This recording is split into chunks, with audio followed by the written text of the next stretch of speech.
Senang sekali tadi kita sudah mendengarkan sharing dari dua orang tua yang sangat luar biasa sekali. Mereka berasal dari Jawa dan Bali. Nah, kali ini dari daerah yang berbeda lagi. Ada 4 ya, dan mereka daerahnya berbeda-beda. Nah, itulah indahnya Indonesia.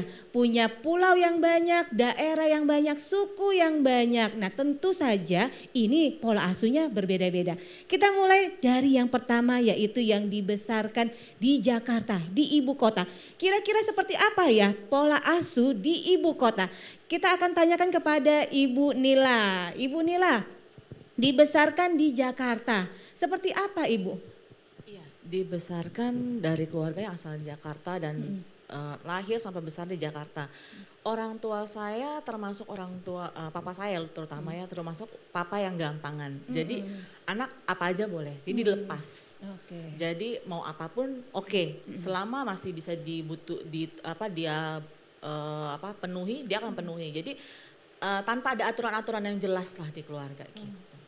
Itu apakah semua orang tua lain memang karena ibu kota jadi ya udah anaknya dilepas seperti itu Iya, ya? saya rasa gitu soalnya beberapa tetangga juga sama. Jadi anaknya tuh bebas aja gitu. Wah, itu di Jakarta dibebaskan. Kita beralih ke Sumatera, yaitu di Medan. Bagaimana nih Pak? Kalau di Jakarta dilepas anak-anaknya, kalau di Medan bagaimana Pak? Ya, kebetulan saya dari Medan. Orang Medan itu cukup keras, berbicara saja dikirain marah. Apalagi dia marah beneran. Saya kebetulan juga dari keluarga yang cukup strength. Papa saya adalah mantan guru, lebih kurang 40 tahun dia mengajar. Penuh dengan disiplin, penuh dengan kekerasan. Pokoknya dia selalu benar di rumah. Nomor 1 peraturannya papa saya selalu benar. Kalau papa saya salah di putri yang lainnya, dia tetap kembali ke nomor 1, dia selalu benar. Jadi kami dididik dengan berbagai aturan, dengan berbagai disiplin, berbagai hukuman, ya berbagai kekerasan lah. Itu yang kami terima sejak kecil. Wow, memang kalau di Sumatera biasanya lebih terkenal memang agak galak ya. Karena saya juga di Sumatera Pak, jadi saya tahu bagaimana orang Sumatera. Saya setuju dengan Bapak, padahal kita lagi ngomong dikira marah, padahal sebenarnya enggak. Gimana kalau marah ya Pak ya? Nah ini sudah berbeda ya dari Jakarta juga dari Medan. Nah sekarang kita akan menuju ke Pulau Sulawesi yaitu Toraja. Pak Arno, bagaimana Pak? Apakah berbeda atau sama nih dengan ibu kota dan juga di Medan? Ya, sebagaimana Toraja itu masih daerah yang bukan perkotaan ya, masih daerah. Jadi saya dididik dengan adat yang kental, dengan kebetulan orang tua saya juga pendidik, ayah itu dosen, ibu juga guru, jadi sangat-sangat disiplin dari kecil. Pagi kita harus bangun, siang kita pulang sekolah, kita lanjut harus les, setelah itu latihan olahraga, malam kita masih harus belajar lagi, dan kami pun semuanya laki-laki, kita selalu diperbandingkan untuk menjadi kalau bisa selalu ranking 1. Jadi memang kehidupan pola asuh yang saya dapat, yang kami dapat selama di Toraja itu ya orang tua berusaha membuat kita sebisa mungkin selalu jadi yang terbaik untuk yang nomor 1, untuk bisa ranking 1, kalau bisa semuanya di olahraga pun nomor 1, seperti itu. Wow, itu maaf ya Pak, kok seperti zaman sekarang ya? Anak-anak suruh les, mesti belajar, mesti ini ya, mirip juga Pak ya dengan zaman sekarang ya? Iya karena kebetulannya kan memang orang tua pendidik ya, jadi memang ya seperti dengan keadaan sekarang, namun hal yang saya dapat yang berbeda adalah kalau sekarang lebih membiarkan anak memilih, misalnya dia mau milih les piano dan gitar, ya saya ngikut, kamu mau piano oke. Cuma yang dulu ya kita harus bisa matematika, bahasa Inggris seperti itu, dan padahal saya kurang ke arah situ. Pokoknya apa kata orang tua Iya. mesti diikuti ya. Wah, oke baik. Tadi sudah dari Toraja, Medan dan Jakarta. Sekarang kita akan menuju ke Jayapura. Nah, Ibu Eva, bagaimana Ibu kalau di daerah timur Ibu? Kalau di wilayah Indonesia Timur, khususnya di Jayapura, sebenarnya kurang lebih sama ya dengan di daerah Sumatera ya. Jadi orang tua itu disiplin, keras, menuntut anak, tuntutan terhadap anak itu tinggi gitu. Jadi mereka tuh tidak segan-segan untuk menghukum anak di depan banyak orang. Itu kalau di daerah Indonesia Timur. Jadi karena orang tua saya perantau, di sana ada yang di Sadur juga, orang tua juga disiplin dan keras gitu. Kalau dari segi mama tuh mama yang lebih apa ya, maksudnya suka ngomel-ngomel gitu kayak marah, tuntutan-tuntutan untuk di sekolah itu lebih banyak sih itu.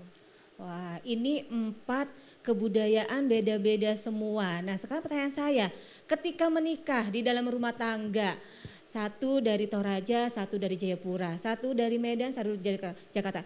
Apakah terjadi konflik ketika dalam berumah tangga? Silakan Pak Arno dan Ibu Eva. Ya pastinya di awal-awal pasti konflik. Jadi konflik yang terjadi misalnya dari saya maunya anak-anak itu disiplin karena itu produk dari masa didikan saya. Nah dari istri mungkin ibunya mendidiknya dengan lebih kekasih. Ya, jadi kalau di saya kan yang keras itu bapak, dari bapak kan, dari mama tuh yang lebih sabar, lebih tenang kayak gitu kan. Jadi karena saya perempuan mungkin jadi saya role modelnya tuh ibu gitu kan. Jadi pada saat ketemu dengan bapaknya tuh dengan pola didik yang role modelnya pasti bapaknya yang disiplin dan itu pasti ada nggak ketemu. Jadi kadang suka nggak terima. Jadi misalnya tiba-tiba dia cara tegur anaknya tuh menurut saya nggak kayak gitu. Itu kadang nggak terima juga. Jadi awalnya tuh saya suka tegur di depan anak ya kayak bukan kayak gitu caranya. Akhirnya tuh bukan ke anaknya malah kita berdua yang jadi marahan depan anak. Jadi Wah, ternyata ada konflik ya. Nah, Ibu Nila dan Pak Suling, ini beda drastis ya. Ibu ya udah dibiarin, Bapak strict banget. Nah, bagaimana itu Pak sama Ibu di awal-awal pernikahan? Ya di awal pernikahan kami banyak bentrok ya, banyak konflik, apalagi banyak hal yang berbeda buat kita. Saya juga agak kaget kok ada manusia seperti begini gitu loh. Saya juga bingung gitu. Apalagi saya terlahir dari keluarga yang papa mama sibuk dan kita tidak ada namanya merayakan ulang tahun. Jadi sedangkan mereka keluarganya anaknya banyak, tiap itu dirayain. Buat saya bingung nih orang kok begini gitu loh. Nah tapi banyak hal ya kita harus belajar lah setelah kami setelah kami punya anak lah. Kami mulai melihat banyak hal yang kami harus belajar, banyak hal yang kami harus berubah. Apa yang kami tidak bisa lagi kami masing-masing membawa pola keluarga kami datang untuk kita membina keluarga ini loh. Jadi lebih banyak kami komunikasi, boleh katakan anak pertama kami ini ya kami lahir itu kami sebagai suami istri sih udah lebih banyak tidak konflik sih. Karena dia juga lebih sibuk ngurusin anak, saya juga lebih sibuk kerja gitu loh. Oke, nah tapi tadi Bapak bilang, jadi salah satu untuk menangani konflik itu adalah komunikasi. Komunikasi. Benar. Seperti apa Pak, bisa dijelaskan? Ya saya juga jujur ya lihat papa mama saya itu tidak pernah ada komunikasi. Ya kami jarang komunikasi, mereka juga tidak pernah ribut dengan kita. Tapi mereka tidak bisa, kami tahu sebagai anak-anak mereka tidak omongan begitu lama. Tapi mereka tidak pernah ribut dari kami. Nah itu tanpa saya sadarin itu lebih kurang terbawa sama diri saya. Jadi daripada saya ribut sama dia, saya lebih bagus saya menghindar. Oke, Bapak memilih menghindar. Menghindar, awal mulanya menghindar. Tapi ini istri saya tipenya dominan, tipe nyerang. Jadi saya capek di luar diserang terus sama dia. Lewat dulu masih SMS, lewat BlackBerry. Saya juga lelah. Saya malah terpikir waktu itu ya udahlah gitu loh. Mumpung kita belum punya anak gitu loh. Ya kan? Tapi setelah kami kebetulan memang saya punya mentor di gereja lama, kami di mentor dan kami banyak bercerita dengan mereka ya kami harus berpikir kami harus merubah pola hidup kami gitu loh. Ya kami mulai komunikasi dan kami mulai yang paling menolong itu setelah dia punya anak. Jadi mungkin punya kesibukan udah agak sedikit berkurang, tapi memang permasalahan kami belum tuntas sampai di situ loh. Oke, memang anak bukan menjadi solusi juga untuk menyelesaikan konflik ya, karena memang mesti suami dan istri. Nah, kalau Ibu, apa Ibu mau menambahkan lagi, Bu? Iya, karena dari pola asuh yang berbeda ya, jadi pas kita punya anak itu kebanyakan dia kan dari keluarga yang nggak bisa ngobrol. Papa mamanya nggak ngobrol sama anak. Kalau keluarga saya itu papa mama bisa ngobrol sama anak. Dan papa mama saya itu nggak pernah ribut di depan kita. Jadi begitu ribut sama dia, saya agak kaget. Terus saya kan orangnya tipenya harus selesai. Jadi jangan sampai besok. Kalau dia kan papa mamanya polanya bisa sampai berhari-hari diam. Nah itu kebawa sampai pas punya anak gitu. Nah punya anak, saya lebih banyak ngobrol sama anak, dianya enggak. Nah saya juga nggak konekin anak saya ke dia. Jadinya ngobrolnya saya cuma sama anak, tapi sebatas cerita gitu loh. Jadi waktu itu hanya anak dekat ke ibu Iya. tapi tidak ke papanya. Oh, Saya juga nggak berusaha konekin anak-anak sama papanya gitu. oke. Tapi sekarang sudah diubah dengan komunikasi semua lebih lancar. Semua lebih Dengan lancar. anak-anak juga jadi lebih dekat, Iya. begitu ya. Wah, keren komunikasi di dalam keluarga. Terus tadi yang kedua apabila ada mentor. Ya, tadi juga Pak Eka juga sama, dia memiliki mentor. Memang benar ya, kita sebagai orang tua butuh mentor. Karena sulit, tidak ada sekolah menjadi orang tua. Nah, kalau Pak Arno dan Ibu Eva bagaimana menghadapi konflik? Kalau kami sih ya itu menjadi orang tua kan itu semacam pembelajaran ya waktu kita belajar trial and error. Kita lihat kalau ternyata pada saat kita menggunakan cara ini ternyata nggak berhasil nih, berarti pakai cara lain. Walaupun terkadang ego kita itu kan masih ada ya, jadi itu yang lebih sering membuat kita gagal kan. Tapi balik lagi demi anak untuk masa depannya juga gimana ya kita sebagai orang tua ya harus sama-sama belajar dan mengalah sih, harus dirubah nih kalau kayak gini terus nggak bisa nih. Jadi ya itu mulai banyak belajar cari informasi, apalagi kan sekarang untuk tema-tema parenting itu kan banyak ya free, terus juga dari sekolah kan kita diperlengkapi setiap bulan. Jadi bukan hanya anak yang dapat ilmu tapi orang tua pun kita diperlengkapi gitu. Jadi ya dari situ kita banyak belajar bahwa cara mana nih yang agak kurang tepat, cara mana yang harus ditingkatkan, cara mana yang harus dirubah, gitu sih. Wow, ini luar biasa ya, karena mau belajar. Karena banyak orang ngerasa yang belajar itu anak, kan yang di sekolah anak, bukan saya.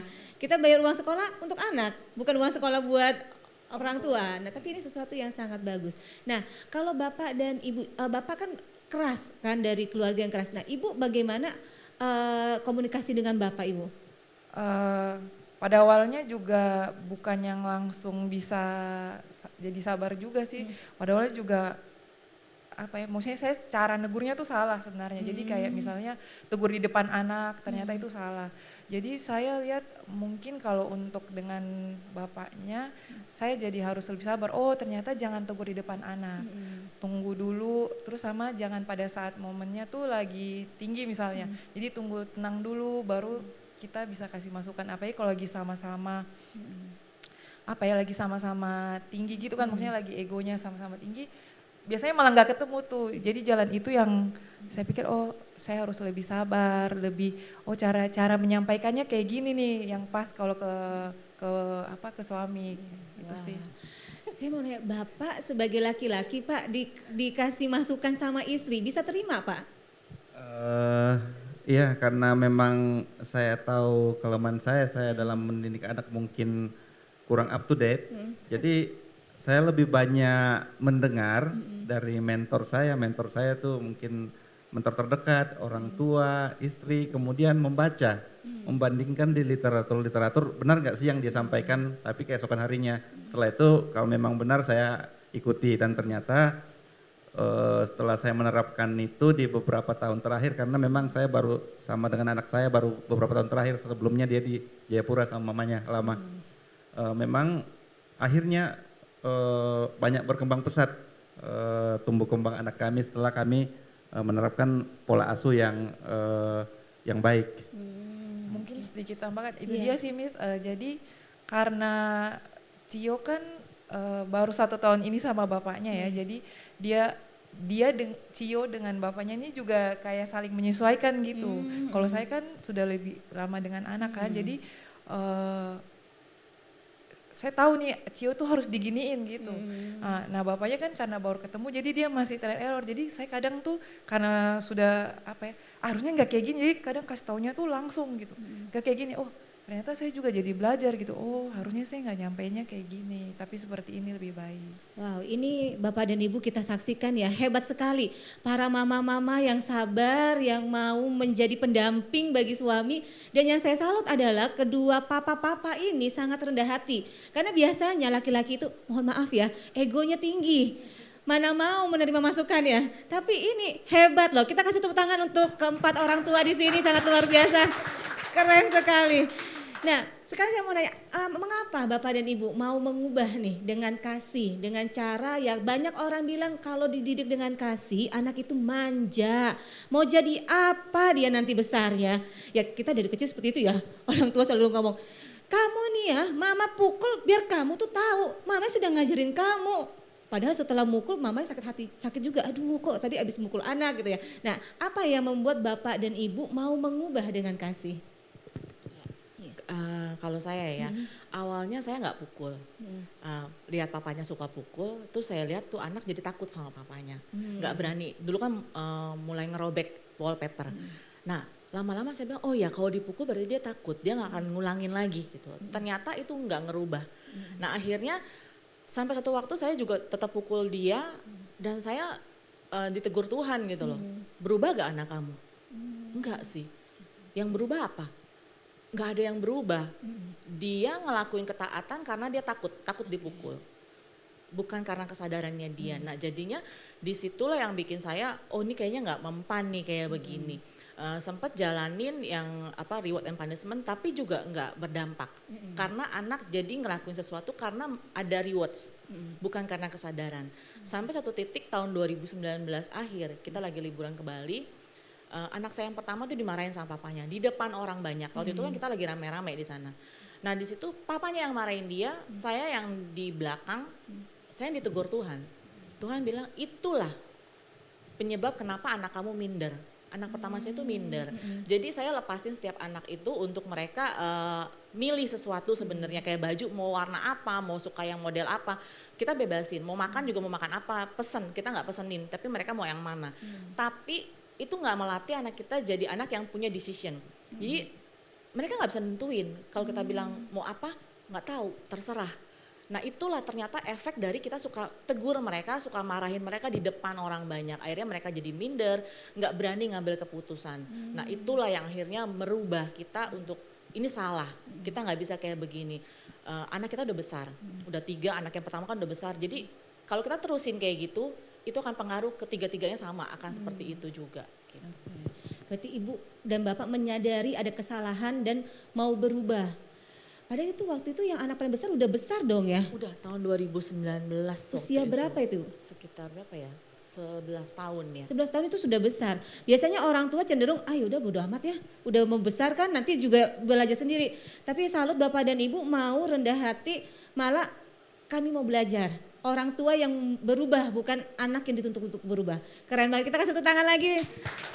Sangat luar biasa. Nah kalau Bapak Arno dan Ibu Eva, bagaimana, apa sih yang menyebabkan Bapak dan Ibu mau mengubah nih? Kayak tadi Bapak bilang, iya saya mau menggunakan yang cara yang benar untuk mendidik Cio. Apa alasannya? Ya, jadi alasannya nggak ada lain, nggak ada bukan ya tentunya biar ya buah hati kami, anak kami ini ya bisa menjadi anak yang ya bisa seperti yang kita harapkan. Itulah alasannya, nggak ada alasan lain.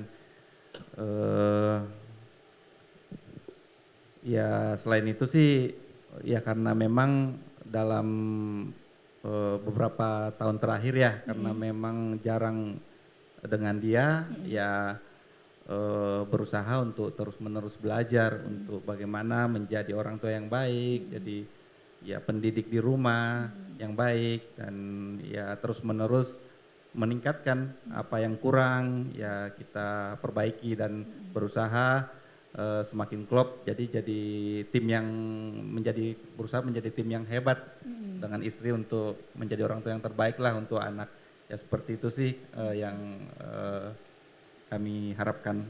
Mungkin sedikit tambahan, kalau saya secara pribadi sih lebih ke mungkin kayak bukan trauma juga sih, belum jadi trauma sih, tapi lebih ke pembelajaran diri. Pada saat kapan orang tua memperlakukan saya merasa tidak nyaman, saya tidak mau mengulang itu ke anak saya, itu aja sih. Jadi misalnya orang tua dulu suka membanding-bandingkan. Nah pada saat itu kita memang berusaha untuk berprestasi tapi di bawah tekanan kan. Nah kita tertekan tuh. Jadi saya rasa mungkin tujuannya tercapai, anak jadi berhasil, tapi orang tua dulu tidak menyadari bahwa ada luka yang ditinggalkan kan. Ya itu, jadi kecil saya nggak mau seperti itu. Oke, ya paham, kita hampir semua kita lah mengalami semuanya itu. Orang tua kita juga tidak salah. Mereka tidak tahu bagaimana mendidik anak yang tepat. Apalagi zaman dulu tidak seperti sekarang, informasi banyak seperti Ibu bilang ya kalau zaman dulu ya. Makanya kita juga belajar mengampuni kedua orang tua kita. Mereka mungkin melakukan kesalahan, mungkin mereka tidak ada waktu untuk memperbaiki. Makanya kita lah yang memperbaiki dan berubah. Oke, nah kalau Bapak dan Ibu Ardo, apakah pernah juga melakukan seperti tadi Ibu Nela dan juga Pak Suling, anak dimarahin di depan semua orang? Pernahkah kejadian seperti itu? Pernah nggak ya? Ya, secara nggak sengaja pernah, tapi langsung sadar, oh iya ya kita kan udah belajar tuh. Yang dari mana-mana jangan marahin depan orang, langsung dipanggil ke dalam kamar, udah jangan dikasih gitu lagi banyak orang, nanti dia percaya dirinya berkurang, nanti dia yang nggak berani lagi. Oke, lain kali kalau banyak orang nggak saya tegur lagi deh biar dia tetap pede. Karena ya saya nggak mau dia kayak saya yang lalu yang kurang pede ketika ini, dan ya berhasil. Ya si kecil kami akhirnya menjadi anak yang percaya diri sih di umurnya yang baru 6 tahun. Wow, hebat. Tadi saya belajar dari Bapak dan Ibu Arno adalah menjadi tim yang hebat satu sama lain. Wah, itu sangat luar biasa. Kita tepuk tangan. Memang benar Bapak dan Ibu, kita sebagai suami dan istri tidak boleh pisah-pisah ya. Suami dengan cara suami, istri dengan cara istri, tapi menjadi sebuah tim yang satu kesatuan, visi, misi, nilai semua mesti sama. Nah, ada dampak gak dengan mengubah dengan kasih sayang nih? Apakah terjadi perubahan atau apa? Karena kan mengubah nih, apa dampaknya nih? Untuk silakan dari Bapak. Ya, dampaknya sih luar biasa ya, terutama anak kami yang gede, yang Jojo, yang sekarang sudah remaja. Ya, mungkin kami cara mendidiknya tidak bisa lagi seperti dulu, mungkin seperti adiknya, apa-apa kita yang atur, apa-apa yang kita kasih tahu. Ya hari ini kita selalu berkomunikasi lah dengan mereka. Ya dia luar biasa lah, saya lihat dia bergaul sekarang bukan hanya bergaul dengan teman-teman sekelasnya, sampai anak SMA, anak SMP kelas berapapun, saya lihat bisa dia punya temennya gitu loh. Jadi cukup luar biasa, dan hari ini kita mengajarin dia apa-apa kita harus komunikasi. Kita udah mulai tidak lagi membentak, memarahin ataupun memukul apalagi ya. Kita lebih kurang udah berapa tahun ke belakang ini kita tidak pernah lakukan itu lagi. Yang ada kita bangun komunikasi dengan dia, kita beri kebebasan ke dia, tapi kita selalu bercerita semuanya harus ada aturannya. Gitu, harus ada rule-nya. Kalau kamu tidak melakukan aturan itu, kamu melanggar rule itu, ya mungkin kita ada konsekuensinya. Ya selalu kita berkomunikasi dengan dia. Cukup signifikan perubahannya. Terus apalagi anak nomor 2 saya, Marvel, ya lebih luar biasa lagi. Memang dari kecil sejak dia lahir lah yang bawa banyak perubahan loh. Dulu kita mendidik Jojo itu dengan memukul, memarahin, membentak. Hari ini sejak anak ini lahir kita sudah komitmen. Kita tidak akan lagi melakukan apa kesalahan kita sebelumnya. Jadi dari situ nih anak ini terlahir dengan satu PD yang luar biasa. Berani bertanya, berani ini. Nah kami juga hari ini membiasakan dengan anak-anak setiap minggu kita seperti kita ngomong yang komsel. Jadi kami saling diskusi, pertama kami doa, kami bahas firman singkat, terus kami yang intinya sih berdiskusi. Jadi mereka boleh mengkritik kami apa yang mereka tidak suka selama seminggu ini.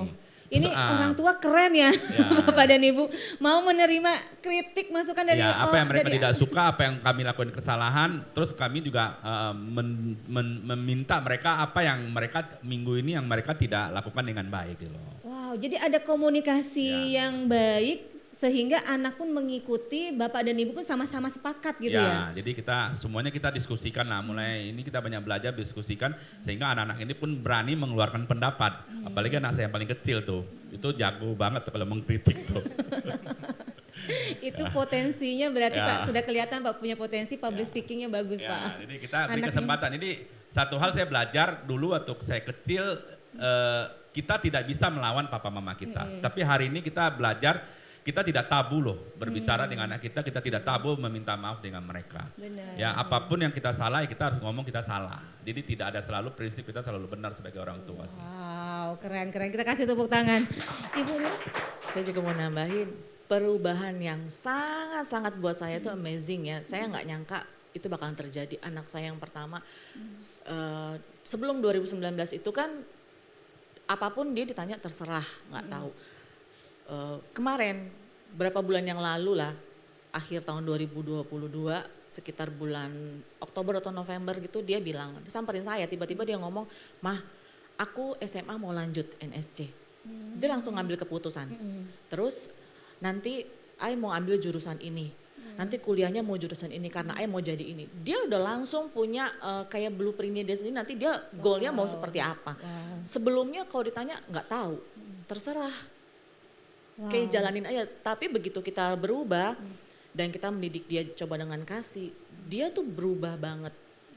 Dan sekarang percaya dirinya juga lebih oke, dia berani ngobrol sama orang, dia berani negor orang, dia berani ngomong, pokoknya sudah sangat-sangat berubah gitu loh. Dari dia yang minder, ngomong pun kadang-kadang agak gagap, sekarang tuh lebih percaya diri gitu loh. Itu perubahan yang luar biasa sih buat saya. Luar biasa ya, kita mengubah mendidik dengan kasih, anak berubah dan keluarga juga pulih ya. Keren. Kita kasih tepuk tangan. Oke, Pak Arno dan Ibu. Mungkin kalau dari kami karena Cio dari umur 2 tahun kan, jadi waktu dari lahir sampai umur 2 tahun kan kami bareng. Setelah itu dari umur 2 tahun ke umur 6 tahun baru sama bapaknya lagi tuh umur 6 tahun kan. Jadi memang Cio tuh lebih banyak ke saya. Jadi cuman ya itu cara didiknya pada awalnya ya keras. Jadi ada jarak antara saya dengan Cio. Memang kelihatannya kayak dia selalu mau ke saya tapi anaknya tuh kayak lebih banyak diam gitu. Tapi setelah kami mengubah itu dia tuh sekarang jadi lebih apa ya, maksudnya berani, kita kasih dia kesempatan kan, jadi dia lebih berani mengemukakan pendapatnya dia kalau nggak mau dia ngomong, kalau dulu kan dia nggak mau, dia diam gitu, dia ikut mau kita, terus abis itu dia pikir kadang tugasnya dia tuh menyenangkan kita gitu sebagai orang tua kan, jadi dia takut gitu kalau kita sedih, jadi dia ikut aja padahal dia sebenarnya tidak mau. Jadi dari situ kita coba merubah mengerti perasaannya dia. Dan sekarang ya seperti yang tadi suami saya bilang, puji Tuhan apa ya maksudnya luar biasa gitu, dia berubah kan, jadi lebih percaya diri, terus banyak bertanya. Dulu tuh diam aja gitu, sekarang tuh jadi lebih banyak tanya, terus berani tampil di depan umum. Dulu tuh nggak berani, jadi kayak disuruh tuh sampai kadang kan kita mau ya anak kita tuh kelihatan ini gitu. Nah dulu tuh dia nggak mau, kalau sekarang tanpa disuruh dia mau sendiri. Jadi sampai kita yang kadang kayak, aduh gimana nih, kok kita yang orang tua yang kayak panik gitu, aduh nanti apa dia salah apa, kita yang kayak takut malu kan. Tapi ya apa ya maksudnya perubahannya tuh sungguh luar biasa. Jadi ternyata ya itu dia, anak-anak itu apa ya maksudnya dia sangat bergantung sama kita gitu orang tuanya. Kita berharap dia berubah kan, padahal kita sendiri nih belum berubah gitu. Jadi ternyata sebagai orang tua bermula dari diri kita sendiri dulu, baru kita ke anak kita. Wow, jadi kitanya yang berubah, anak-anak berubah, keluarga juga pulih. Wah, kita kasih tepuk tangan, keren banget. Nah, ini ada sebuah statement yang ditulis oleh Ibu Nila, family is home, penerimaan terbaik dan aplikasi kasih tanpa syarat berawal dari keluarga. Nah, boleh dijelaskan Ibu, ini keren banget nih Ibu, boleh dijelaskan Ibu mengenai statement ini Bu? Awalnya saya juga tiba-tiba nggak tahu dapat itu, pas saya lagi mau edit foto keluarga terus dapat family is home. Saya tanya sama Tuhan, kenapa family is home gitu. Ternyata banyak sekali keluarga-keluarga yang tidak menjadi rumah buat anggotanya. Jadi sekedar ya kita keluarga, hubungan darah, tapi nggak jadi rumah. Apa sih rumah? Rumah itu adalah tempat yang nyaman buat setiap pribadi yang keluar, dia akan rindu untuk pulang. Seperti perumpamaan anak yang hilang. Kemana dia sudah menilang buana, pada akhirnya dia kan akan pulang. Gitu. Jadi di rumahlah seharusnya anak-anak itu diterima dengan kasih yang tanpa syarat. Diterima walaupun mereka penuh dengan kekurangan. Mereka pernah jatuh dalam dosa misalnya, baik suami dan istri. tapi ada penerimaan yang tanpa syarat, penerimaan yang sepenuhnya, yang seutuhnya. Gue terima lu bukan ada apanya, tapi apa adanya. Jadi itulah family is home. Jadi tempat yang nyaman untuk setiap orang yang memiliki keluarga untuk pulang. Wah, tempat yang nyaman untuk setiap orang pulang itu adalah family, keluarga. Nah, kalau Bapak dan Ibu, apakah mau memberikan tanggapan? Family is home, bagaimana menurut Pak Arno dan Ibu Eva? Ya, sudah pasti ya. Ya memang dimanapun itu ketika kita bisa membuat rumah itu jadi home bukan house, ya itu akan menjadi tempat yang sangat nyaman, adem buat kita sekeluarga dan pasti kita akan pulang dengan suasana ya misalnya pulang kerja ya suasana yang sangat ya nyaman. Itu sih yang menurut kami bisa kami tambahkan dari quotes tersebut. Ada satu video yang sangat bagus sekali, boleh di-share? Silakan Kak.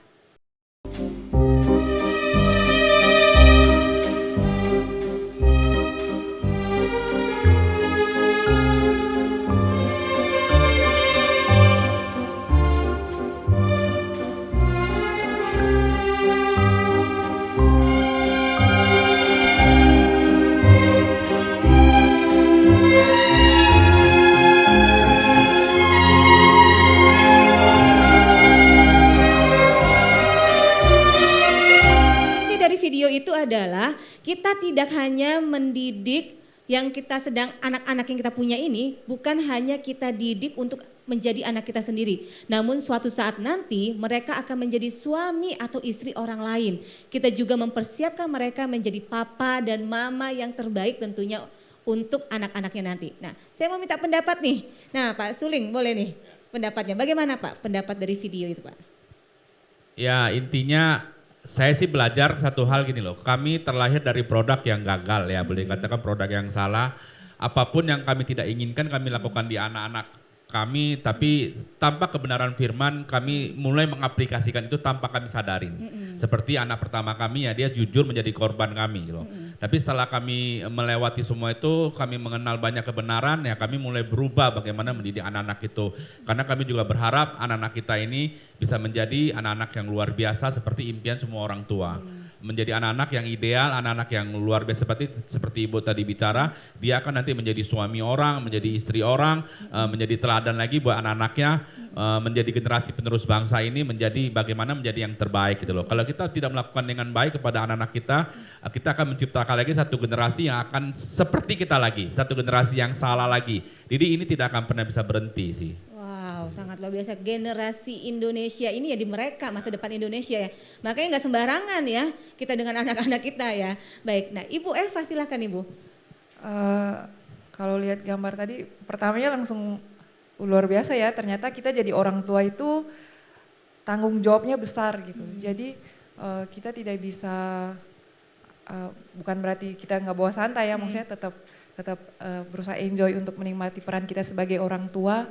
Dan terus mau belajar, jangan pernah malu untuk mengakui kesalahan dan kekurangan kita. Selama kita masih manusia, kita pasti punya kekurangan kan.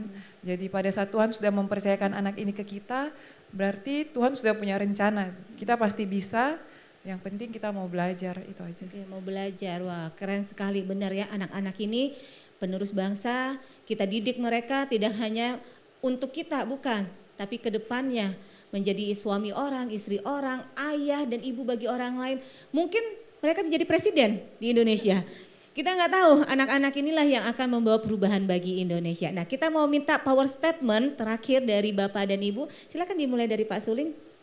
Ya, kita sebagai orang tua, sebagai ayah, sebagai ibu, kita jangan tabu untuk meminta maaf kepada anak-anak kita kalau memang kita salah. Oke, Ibu silakan. Perubahan pola asuh berasal dari orang tua dahulu, tidak menuntut anak-anak untuk berubah terlebih dahulu. Wah, terima kasih. Ibu Eva? Mari kita mulai dengan kasih karena kasih yang mengubahkan. Oke, silakan Pak. Ya, mendidik anak adalah hal yang seumur hidup. Pola didik anak itu bisa berubah seiring dengan perkembangannya zaman. Tapi hal yang tidak pernah berubah adalah ketika kita mendidik anak dengan kasih, pasti berhasil. Wah, kita kasih tepuk tangan.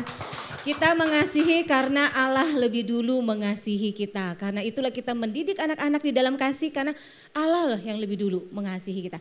Dan kita punya satu video, ini surprise untuk Bapak dan Ibu di sini. Mereka tidak tahu apa kata anak-anak tentang orang tua mereka. Silakan.